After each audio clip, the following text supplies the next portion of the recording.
Hi, I'm Ari, and this is Notes from Somewhere. This is a podcast about the people and places that shape us and the versions of ourselves we meet along the way. Each episode, I'll be going into a note from somewhere, a city, a country, or a season of life, and the stories beneath the surface. For today's episode, I wanted to do something a little more personal and reflective. I recently spent 6 weeks working remotely, mostly from France, and I've been thinking a lot about what it means to temporarily build a life somewhere else while still carrying your usual responsibilities with you. I'm not going to get into productivity hacks or remote work tips. I'd love to chat more about the rhythm, perspective, and what happens when you step outside your normal routine, long enough to start seeing it differently. I want to talk about the fantasy of working remotely abroad as well, the reality of it, the parts of it that felt beautiful and hard, and what I learned about myself while living and working from somewhere new. So this is my latest note from somewhere, from France, and from a season of trying to find balance between work, travel, and presence. Let's get into it. So some of you may know I am someone who loves to travel, and it's not the first time that I've worked from somewhere new. My fiance and I did quite a lot of domestic travel during the pandemic because both of our families live abroad. We don't have any immediate family in the US, which is where we live now. And it was just a time when we were trying to find ways that we could still feel somewhat normal. And so we spent the first year and a half actually of our relationship pretty consistently on the road. It wasn't like we were moving around every week, don't get me wrong. I think we were very responsible with how we did it. But I think that early time together, realizing that we both like a degree of being uncomfortable and also a degree of adventure and finding, novelty in everyday life, I think we realized pretty early on that that was really necessary for us in order to feel happy and just invigorated in life. As stereotypical as that sounds, we really just needed something to spice up the day, if you will. So I think that after having gone through that experience, we have both been lucky enough to have, gone on some trips since then. We always try to find a way to go on a new adventure. So a lot of my friends and family, when we were trying to decide if we were going to do this remote work period, which just happened to present itself as an opportunity this year through the job that I have right now, it was something we were able to do, and I'm so grateful for that. And thankfully, his job is remote. So again, we were able to align all the pieces together. A lot of people, though, were questioning why we were doing it this year because some of you may know we are getting married this year. It's in less than 4 months, which is so exciting, but I'm also trying to not freak out, as I'm sure a lot of you all listening to this who have maybe been married or are planning their own weddings right now, you can probably relate to the combination of major excitement, probably the most excitement you'll feel in your life to a degree, and also simultaneously the feeling of terror that, you're forgetting something important or there's something still that you haven't planned that you really need to get on top of. There's just this feeling of an endless laundry list. And my fiance and I were trying our best to really enjoy it and be in the moment, but I would be lying if I said that there weren't days when we look at each other and think, oh my gosh, have we done everything? Is there something else that we're missing? Because there almost always is. That's the thing with a wedding, is there's always more you can be planning. There's always more you can be thinking of, but to a degree, you just have to kind of be happy with the fact that you've probably planned what is actually important to you if you're 3 to 4 months out. But anyways, so we are getting married this year, and it was quite the decision to make to go on a remote work adventure together because there's a lot that we're planning right now, and we just got back from it. So when we went on the trip, it was about 6 to 4 months out from the wedding, and there's just a lot to think about. But we both thought that in some ways there's not a better time to be doing this because we are young still, relatively speaking. I'm not 22 anymore, but there is still a lot of energy that we both gratefully have. We are, again, very grateful for this, but rather healthy. And we have no children or any other responsibilities that are kind of tying us down at this moment. So we thought, you know what? Life is too short. There are so many reasons to say no, but so many good, strong reasons to say yes. So we did it. We decided to make it happen. We went on this 6-week journey. It actually started off with a week of vacation. So we were outside of France for the first week, but then the rest of the time we were based in Nice. We went to Aix-en-Provence after that, with a stint in Marseille as well. And then we went to Lyon next, and then we went to Bordeaux. And I actually ended it in Paris. David, my fiance, had to go to the UK to enjoy his stag, or as we Americans call it, his bachelor party. So not bad 6 weeks, really, at all. It was a really fantastic way to see France. And why we chose France is because we had not been to anywhere in France together other than Paris. And I actually had only been to Paris before this trip. And Paris is a great city. It's got a lot going for it. But I was very aware that it's not indicative of the rest of the country. And so I really wanted to see more of France. We both don't speak French. David speaks a lot more French than I do, but he learned it in school for I can't remember how long. And at some point, I will have to have him on the podcast and talk about our adventures together. I never really learned French, even though, funny enough, I spent 10 years in a Canadian international school in Hong Kong. That was the last pre-college education I had.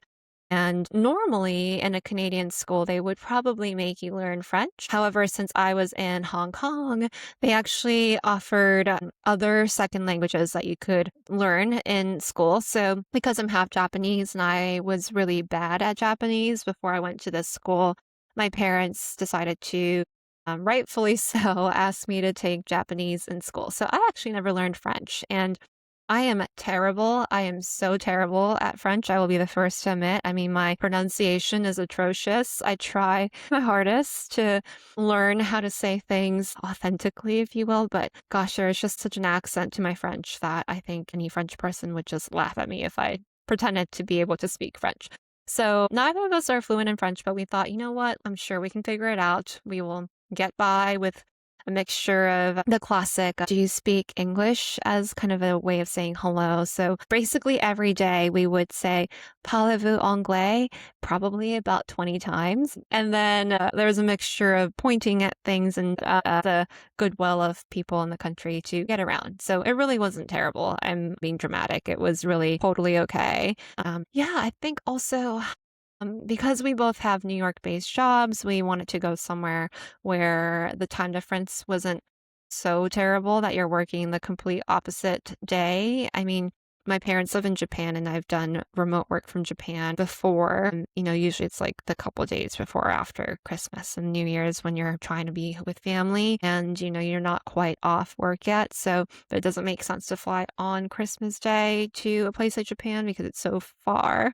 So I have tried to do that time difference in the past, and oh my gosh, it's worth it for the time I get to be with my family over the holidays, which I don't do every year as well. It's, usually every other year we try to go. But yeah, that time difference is absolutely killer. If you try to do that for 6 weeks, I actually think you might not be okay. But yeah, with Europe, at the very least, it's not that far in the sense that France is 6 hours ahead of New York. So my schedule was usually working until like midnight local time.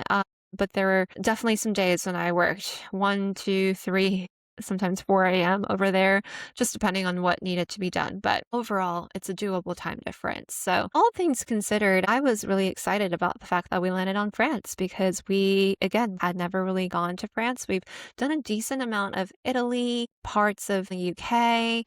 We've been to Germany. We've been to the Netherlands. We've been to Greece. We've been to Malta, which is where we're getting married. So we've done a lot of other parts of Europe, but not France. And France is a very large country with so much to offer. So honestly, narrowing down to the places we ended up going to was one of the hardest parts because I don't think I appreciated before this trip how humongous this country is when you consider that you have so many options. And what I mean by that is if you want wine, there are Wine regions you can go to in France. There are endless places for amazing, amazing food. That was another reason I forgot to mention because we are both foodies, especially myself. I mean, David's a foodie too, but I really love food. I think most of my expenses probably go to food. It's like food or travel. So that was definitely a major plus of going to France as well. And then if you want fashion, if you want nature, if you want oceans, if you want mountains, if you want, gosh, it's endless the places you can go to in France. And so it was really hard actually to find a way to narrow it down. So how we ended up going to Nice first is this was around the end of April, and we had never been to the south of France, neither of us. And so many tourists go to Nice and the Riviera. So we were curious and we were looking at the calendar and realized that this is right before Cannes and, both the film festival as well as the advertising fiasco that they have there in Cannes. We happened to be able to go right before the peak summer period. And that was actually one of the reasons why we ended up going to France in the spring. We wanted to make sure we got there before the summer crowds. So timing wise, it made sense to go to Nice first. It was also like kind of perfect weather. It was still hot, but it wasn't so hot that we were sweating and just uncontrollably uncomfortable. Like it was actually perfect weather because it was around like 70 degrees Fahrenheit. The sun was out almost every day. I think it rained 2 days out of like the 12 we were there.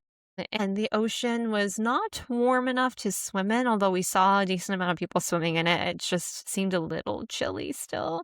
But outside of that, it was really ideal weather. So we went there and we went to Aix-en-Provence after because I had always been very curious about Provence. And Provence just has a lot that it's known for globally. It wasn't lavender season, but there's the lavender. You have all the honey. You have, of course, the rosé, and a lot of famous artists like Renoir loved Provence. And I had heard that it's a very fairy tale like town. And then we ended up going to Lyon because I was very curious about its food, of course. I mean, Anthony Bourdain went there and fell in love with the food too. I think it's just one of those places in the world that's like really known for it. So we went there and we also went to Bordeaux. So actually, by the time we got to Provence, we realized that we hadn't really planned to go to any wineries, but I mean, we're in France. So I felt like it would be a crime to leave without going to a winery. So we both agreed that we would prioritize one of the areas as a wine region. Like we had to pick a wine region to go to. So we did a lot of research and actually we didn't book most of the trip until we were already on it. So that was something that was interesting as well. We booked Nice and Aix-en-Provence to begin with, but while we were in Aix-en-Provence, we planned what was next. And then while we were in Lyon, we planned Bordeaux. And so, yeah, this all kind of came together very seamlessly in the end, but there were some learnings for sure in terms of what I would book further out next time. And then I wanted to end my trip in Paris because that just seemed right. And I'm glad I did it. So that's how we landed on this trip. And I think when we left, what we were looking for was really just prioritizing places in France that felt very different from Paris. And so we went to a lot of smaller towns. I mean, Lyon is still very big and Marseille is the second largest city in France. So it's not like we were in the middle of nowhere, but we were looking for something that was very different from Paris. And I think we definitely got that. And I think we just really wanted to enjoy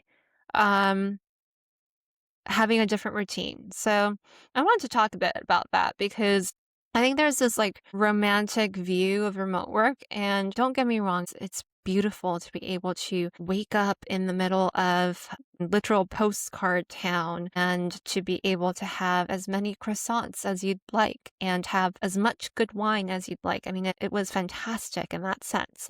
But I think people have this image that if you're remote working that you're on this like constant vacation. And yes, there are elements of it that feel like a vacation because you can wake up and before you start work, you're having the most delicious pastry in the most picturesque square. But you're not on vacation, are you? I mean, you're working when you're remote working. So it's kind of like you just have a different version of your daily life in a different place. So there's definitely a romanticized image of remote work. And I think when David and I were doing our longer remote period during the pandemic, a lot of people thought that too, like, oh, it looks like you're just always having the best time. And yes, you absolutely are having a great time when you can. But because of the time difference, we would wake up, and what worked really well for us was we told ourselves every day, let's try to do one thing before work. And if we got to more than one thing, then like even better. But I think when you're remote working and you are still working a full day, I think you have to have a realistic idea of what you can accomplish, because otherwise you're going to just be overwhelming yourself completely and you're just going to be disappointed every day. So I learned to not go into every day with too many expectations, because I am really terrible at that. I get really excited about the idea of something, and if it doesn't go exactly the way I want it, I'm actually really terrible at dealing with that. So as someone who loves to travel, I always have to remind myself, don't get too married to an idea of what the day is going to be like.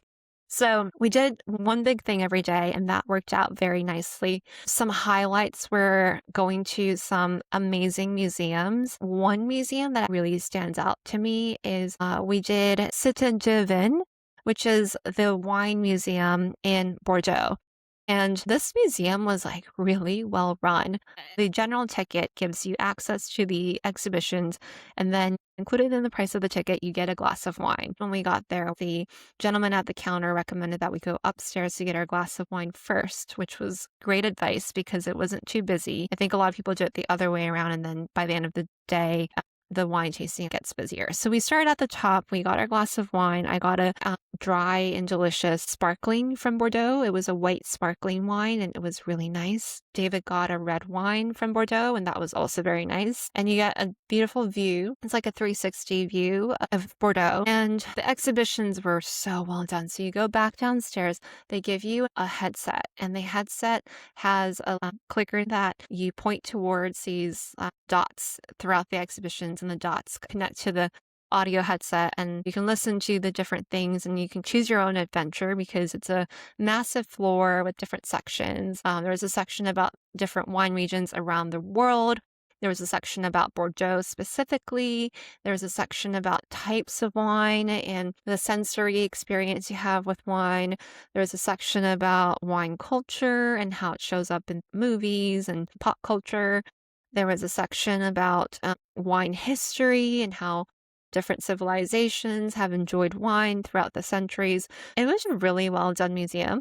We spent about 3.5 hours there, and I still feel like we didn't do it all. We could have probably spent 4.5 hours there. I'd say if you're someone who goes through museums really quickly, 3.5 hours is totally fine. But David and I are very thorough museum visitors, and we love to look at every single display. I was very impressed. I think it was like under 30 euros for entry. So really not bad if you consider that you get a glass of wine and access to all of this.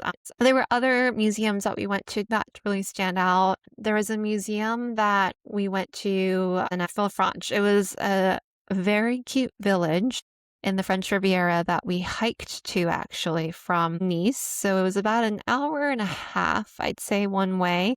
So we hiked through this coastal path from Nice to Villefranche. Villefranche was a lovely tiny village. They had all these restaurants that were right by the water. And to this day, I've told David I'm really sad we didn't have enough time before work to have a lunch by the water, because those places looked absolutely adorable, and everyone looked like they were having a lovely time with their Aperol spritzes. But that's the one downside of trying to do stuff before work, is you do have a hard stop. So we got a Bolt, which is like the local Uber. So if you're in France, definitely do get the Bolt app, because Bolt is much more frequent. I don't even know if Uber exists in Nice and other places outside of Paris, and even in Paris, I've only ever used Bolt. So anyways, we took a car out to the Rothschild mansion, and the villa was beautiful. It was overlooking the ocean. It was where this family used to live. They're a very wealthy family.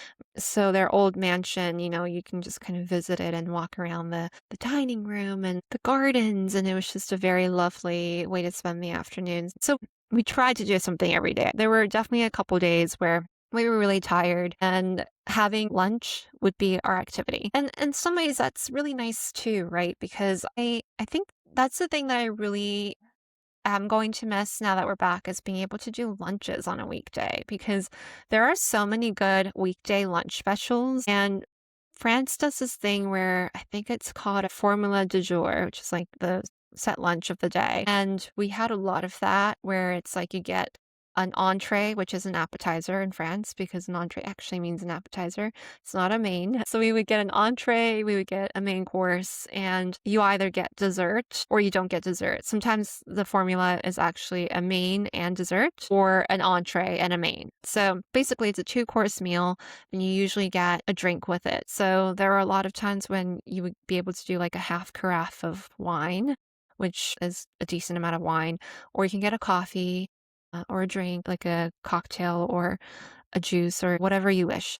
But it's such a good deal because usually those formulas would be like 19 euros. So that's about 25 US dollars. I'm really going to miss being able to do lunches during the work week because normally I have my frozen Trader Joe's meals with me in the office. So not quite the same. But that was really lovely, the days when we were able to do a sit down, like a long European sit down lunch. The thing though to remember if you do this in France is the quickest we were able to do a sit down lunch was about 80 minutes. Anything under an hour seemed just impossible.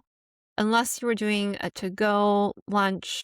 Yeah, like if we're sitting down with table service, typically the French do not like to rush you because one thing I do really appreciate about the French culture is that food is very much savored. It's not something that you're supposed to do quickly. If you're going to a restaurant, you best have 90 minutes to sit down, enjoy it. And the French working culture allows for that because we noticed, especially in the south of France, not so much in Paris, and in Bordeaux, it was kind of like half and half. But I think in the southern bit of France, it was almost like a given that everyone would get a lunch break for 2 hours. So a lot of the museums actually would shut from like 12 to 2 p.m. or 1 to 3 p.m. And that was something that we learned very early on, was something we had to work around because with us working New York hours, we're often up quite late. So we wouldn't be up very early in the morning. If we wanted to do a museum, we would always have to make sure we woke up early enough to actually be able to see it before the lunch break. I am, however, incredibly jealous that the French get a 2-hour lunch break. That's amazing. And a lot of times these places in the South, they wouldn't open until like 10 a.m. So they'd be open from 10 a.m. to 12 p.m. Then they'd be on their 2-hour lunch break and then they'd have another 4 hours of work and then that was it. So that sounds lovely to me. It was incredibly frustrating sometimes as a visitor to have to navigate around it because it basically meant that if we didn't wake up early enough, then oftentimes we would miss out on these cultural activities before we had to go back to the Airbnb for work. And then by the time we were off work, it was way too late to actually do anything. So just one thing to know, because I think every European country has their own culture around lunch breaks, and the French seem to do a 2-hour lunch break, at least where we were. It was like the norm. There were a couple days when we did a hike, like I mentioned. There was another hike we did in Provence that was really lovely because I'm blanking on the name of the mountains, but it was a mountains where Cezanne, the famous painter, was really inspired, and he painted a lot of his famous paintings while he was at this mountain. And so we did a hike one day. We took the bus out and we did a 1.5-hour hike. And we went back to the Airbnb and started working. I'll definitely do more episodes around every place we went to. Maybe I'll have David on here to talk about it with me. I think something that we really learned from having worked remotely before is how important it was to make sure that you had enough food in the Airbnb, because sometimes when you're out doing a museum before work, you lose track of time and there wouldn't be quite enough time to do a museum and grab lunch. So we had a lot of just baguettes and the Airbnb, because actually the baguettes in France are superior, just like how the croissants are superior. I cannot have any baguettes in the US. If you know of a place that does a good soft and moist baguette, please let me know, because I still to this day have only had baguettes in the US that, like, I swear they're going to break my teeth. They're just not good. So when we were over there, we had a lot of baguettes, and they were also like €1 for a huge baguette. So we would get one baguette, cut it in half, stuff it with the best cheese, deli meats, and some salad, and then you put a little bit of mustard in, and it was just a glorious, cheap, easy lunch. So we made a lot of that in the Airbnb on the work days, but also having enough food so you can make a quick dinner. That was also something that we did every single day because with the time difference, we would be working through dinner. So we would take turns cooking a very simple dinner for each other in between breaks from meetings. So a lot of quick pastas. I perfected this delicious pasta dish, which I would make with either cubed pancetta pieces or cubed bacon. In France, I actually found that the supermarket bacon was cubed. I think they're like marketed as lardons. They were really delicious and so easy because you would get a pack and then you just open the pack, dump it directly into the pan. No oil or butter needed because it's already oily. And you let that cook. Add in some cherry tomatoes. Let the cherry tomatoes blister in the delicious oil of the bacon or the pancetta. And then you boil your pasta while that's happening. And then by the time the pasta's ready, you put it into the pan with the bacon and the cherry tomatoes, put in some red pesto, stir it all up. And if you want to be fancy, add in some garlic or shallots. I love, love, love shallots. I think chopped shallots in anything instantly makes the dish better. So I perfected this dish and it became like a go-to easy dinner. Sometimes even for lunch, I would make it because it was just so easy and affordable and you can make it in like 20 minutes. David made a lot of dishes as well. Yeah, and then we just have some wines and beers in the fridge so that when we were done with work, we can have some at home and then go to bed, wake up, repeat the culture activity or whatever the one thing of the day was, and then back to it. I think that what surprised me about this remote period was that I guess I naively thought that we would have more time to not do things. For example, I have a membership to Equinox in the city and I put that on hold while we were away, but I still have access to the virtual classes when I do that. So I figured, I'll definitely be working out in the Airbnb. Never happened. I haven't worked out for 2 months basically at this point, and I definitely need to go back to the gym. But yeah, I thought maybe we would have time to, I don't know, just do some like life admin. And granted, we did this to ourselves. I think we put a lot of pressure on ourselves, myself, especially because I tend to do this to make the most of being in France. And instead of having days where we just did nothing, there were barely any moments where we were doing nothing. We were either exploring something or working or sleeping, but sleep definitely got sacrificed more than it probably should have. We didn't sleep much at all. So that was surprising because I actually thought that being away and not having social plans, because when we were home in New York, we spend a lot of time seeing friends. And I thought, well, we're chopping that out. So wouldn't we have more downtime? But we actually ended up having zero downtime. So that was a bit surprising. But again, did it to ourselves. We could have chosen to do it differently. Well, what surprised me too is that not having a routine didn't really bother me as much. I thought that it might get old eventually to not have a routine, but I think that because it was so exciting to explore these different places, never felt like, I wish we had a routine. But I did miss my friends when we were away. We saw David's family and I saw a few friends at the end of the trip. But for the majority of the period, it was just me and him. I was not surprised by it because I love my friends and they're awesome.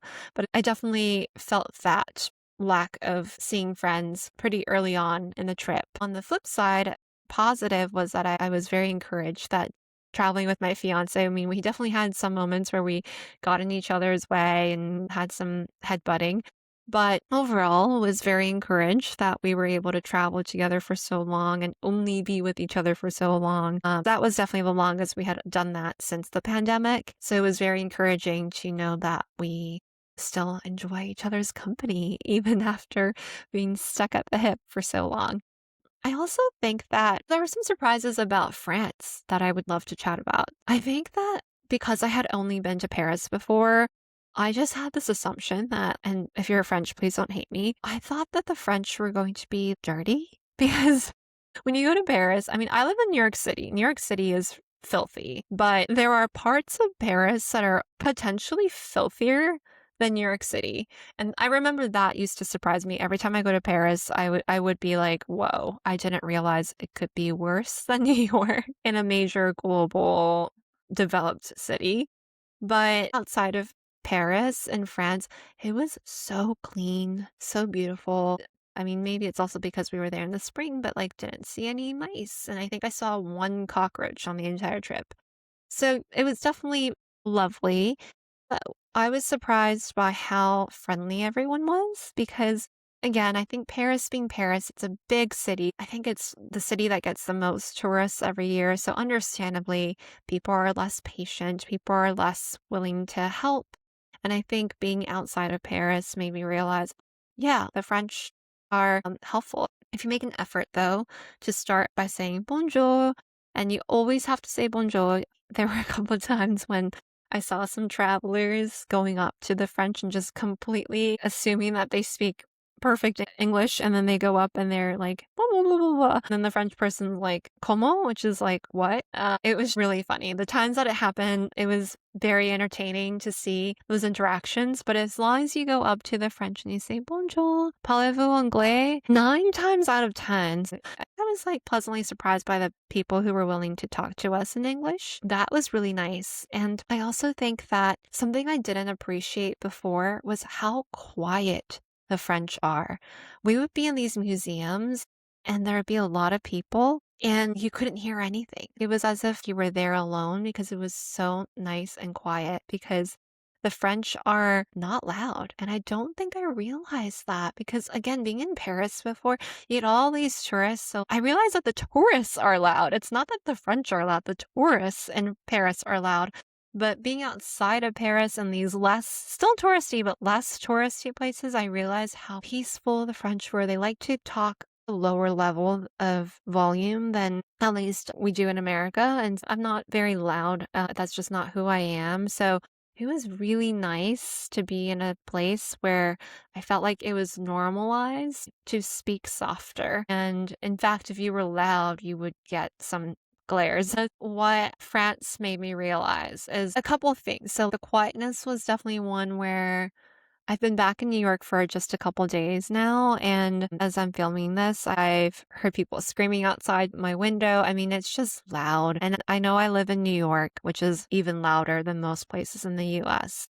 But I miss how quiet it was because in New York, there are days I just feel overly stimulated. I would love to find a way to create quiet spaces for myself throughout the day when I'm not overwhelmed with so much noise.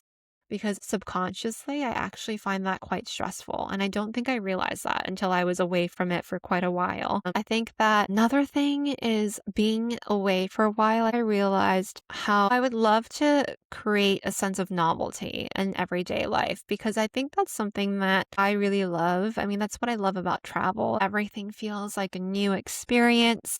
Everything feels so unique and special. And I have to remind myself that I live in a really cool city as well. New York is where a lot of people come to visit, and finding ways to almost pretend to be a tourist in your own city. I've always felt that that's important, and I feel like it's even more important now that I've been away and I've come back because otherwise everyday life can feel so mundane. But it's on you to find ways to make it more novel, whether it's making a list of places you've not been to yet that you want to hit up in your own city, going to a museum you've been to already before, but treating it as if it's your first time and being open to rediscovering parts of it. Like the Met is a great example for New Yorkers because every time I go to the Met, I try to find a new floor, a new exhibit, a new section of it that I've not been to before. And it just feels like a totally new experience again. And I think it's important to find places in your own city that feel that way because otherwise, if you're someone who craves adventure and novelty like myself, well, it can be a bit of a slog to live in a city. I also think that it's important to realize that slowing down to be present for lunch or for dinner or for breakfast is not something to be ashamed of. In everyday life, you're incentivized to do things as quickly as possible. You're incentivized to have breakfast on the go, an easy lunch that you have at your office desk. Realizing that in France, no, like lunch is a 2-hour thing because they want you to spend 2 hours. Like at the restaurant, they're not rushing you to finish your coffee. There's no rush. And at times it was frustrating when we were in a hurry, but it was really nice to be forced to enjoy the meal. I think that's something that I can definitely take back with me because there are too many days in my everyday life when I'm just eating my lunch as quickly as I can or having my breakfast as I'm doing my makeup in the morning. And I think having just a little bit of peace and quiet to really enjoy the food is important because, again, as a foodie, food is life for me. And it's a shame that sometimes I feel like I have to enjoy the thing that I love so much so quickly. Now that I've been back, I know what I really enjoyed the most about the time in France. And it's also clearer to me now where I would go back to. So, again, I want to do more episodes about the different places we went to specifically, but loved Bordeaux. Bordeaux was so amazing. It had the right mixture of cute boutiques, cute restaurants, really cute wine bars, really good people. Everyone was so friendly and wanting to have a conversation if you would entertain it. The museums were great. The wine, obviously, you can go out to the wineries and it was beautiful and actually quite approachable. I would love to go back to Bordeaux. I was really sad to leave, actually. That was one of the places where I felt like we could have spent much more time. And I actually was very pleasantly surprised by some areas of Paris that I rediscovered on this trip. Or actually, I don't even know if I had been to this part of Paris before. I couldn't remember. But this time around, I stayed in the Montmartre area. And that was so beautiful. I loved all of the cute shops. The restaurants were amazing. The boutiques were amazing. You could just go up these gorgeous hills. It was very slopey, but there would just be people having their crepes on the side of the street. It was just a very charming area of Paris. Nothing like the crazy busy areas around the Louvre, for example. I realized that so much of my previous Paris trips were centered around those high tourist areas and being a bit further away from that this time. And I actually walked a lot in Paris. I only took the metro 3 times, of which 2 were to get to and from my hotel. So I really enjoyed walking because I was able to take in the sights and sounds around me and just appreciate that too and kind of wander, which Paris is really good for. You can just kind of pick an area and wander. You don't even have to have a destination in mind. And that was something I really enjoyed about that. So I would definitely go back to that part of Paris. And next time, I'd love to go to the Champagne region. That was definitely high up on our list. We didn't make it there this time.